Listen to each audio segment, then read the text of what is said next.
Hey, Jen.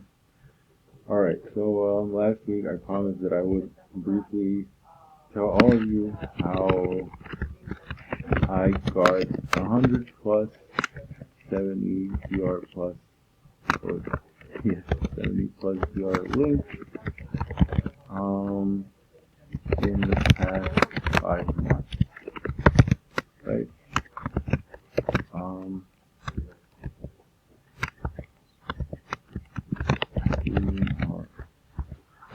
Alright, so if you don't know, you're about to know. Haro is um, a website called Help the Reporter Out, right? And what it is, you sign up for it, and you get queries like these in your inbox every day, right? These are just some that I copied and pasted, but so this is how they come to you: the summary, the name of the journalist, the name of the publication, category, and then the actual query. Um, and so the I think the average conversion rate before I learned this method that I'm about to share, that I saw was 2025 responses to one link.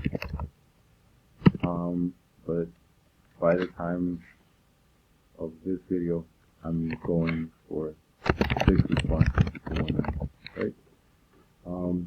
So yeah, given that these links can cost $300, $400, $500 on the open market, it's worth it to know how to write a good horror response.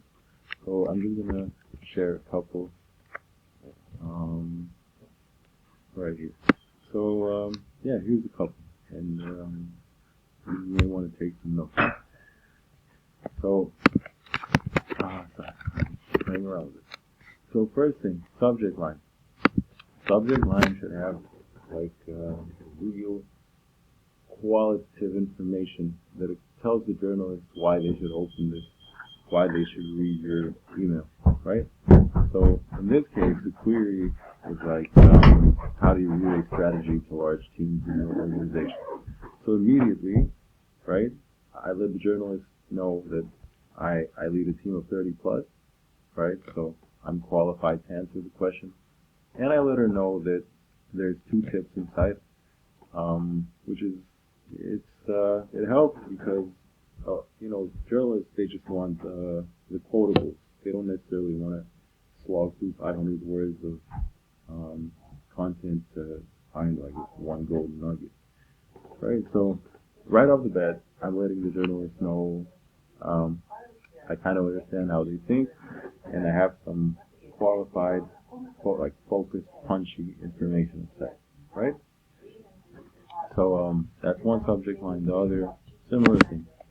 It was about guest posting programs.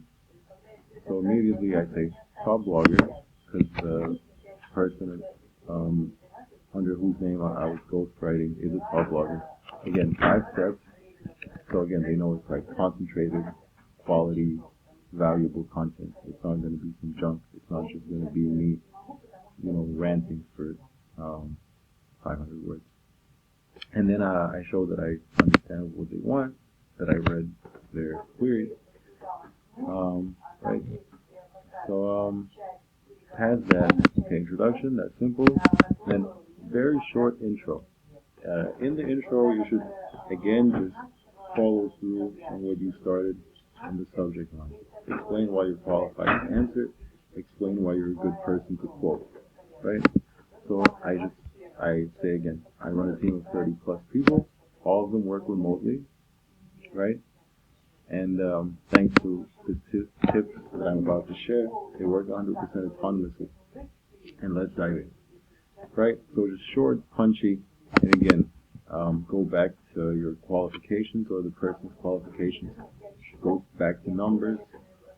Same sort of thing as with good content. Put the value up front so they know what's in it for them if they read through this and then quote you, right? Then, very important, subheadlines, because we're sending these horror responses as raw text, they're not bolded, but before I send them, when I'm typing up the graphs, I do usually bold them and basically treat it like I'm writing an article. And so basically, same kind of philosophy. Value, so focus on the value. This means specific examples, like punchy quotables that they can use, specific statistics, specific experiments that you've run, right? And very important, clear narrative. So, so here I say that for relaying strategy we use internal content, right? And this is a true story. I wanted a link building team I was working with to focus on DR75 plus domains. I recorded a short video, and here I throw out this number. It's not a real number. I made this up. But I say the team was about 85% aligned, right? So, yeah, just pure value. I explain what happened, what I did. I explained the results, and I even throw in a number. I mean, it's true, the team was mostly aligned with the goals that I set out. I never went out and measured how many or outbound link building emails were, the way that I wanted them to be. But from a journalist's perspective, this is all great stuff. This is like valuable, important content that they can show to their readers and that their readers will like. It has quotables, it has figures, statistics, all the good stuff. Here in the second paragraph, same thing. I show them specific apps that I use. I throw out statistics. I explain big changes that happen inside our company. So all valuable stuff for journalism. There's very little fluff.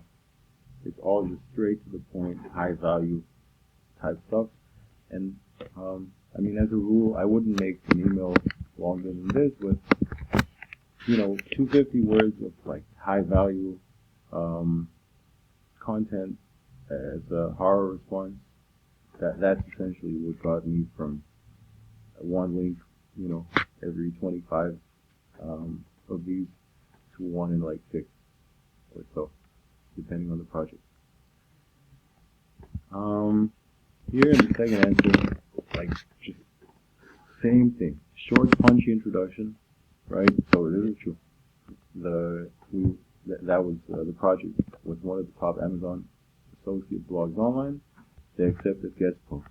I immediately let the journalists know the 5 steps we used in the project to do that. How do we do that? So, again, no fluff, like very direct, step-by-step information on how we did everything. And really that is the gist of it. So,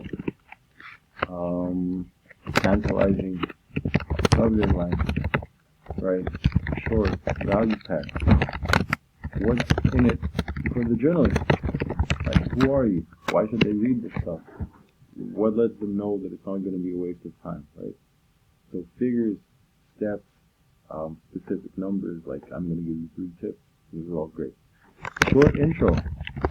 Who are you? And again, what's in it for the journalist? This is basically your chance to let them know that you're the right person. So if they're like, what are the best cars to buy in 2021? You might want to say, I just got myself a new car this year, and I'm looking for a new one for my wife, and I spent 20 hours researching, different vehicles, and as a consumer, I have a lot to say about this, like this sort of thing. Immediately, they're like, oh, great, perfect. This is a consumer who's clearly giving a lot of thought to this stuff. He's exactly the kind of person who's going to be reading the article. Maybe we should feature him. Or, say I work for a dealer and we've been researching which vehicles to stock for next year, etc. Whatever. Basically, just explain why the journalist should give you the time of day. And the body break up into sub-headlines, break up into sub-head sections.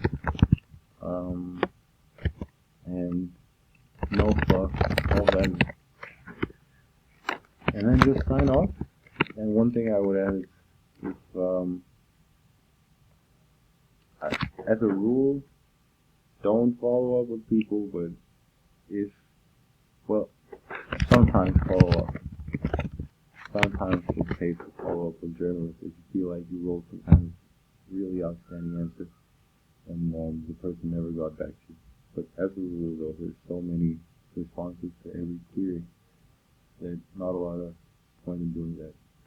So, yeah, basically, just following the tips that I gave should bring you down from this kind of number, like this, in half, get you to 10 to 12 responses within, and then if you just keep practicing and learning from trial and error, you'll get into sort of this area or better.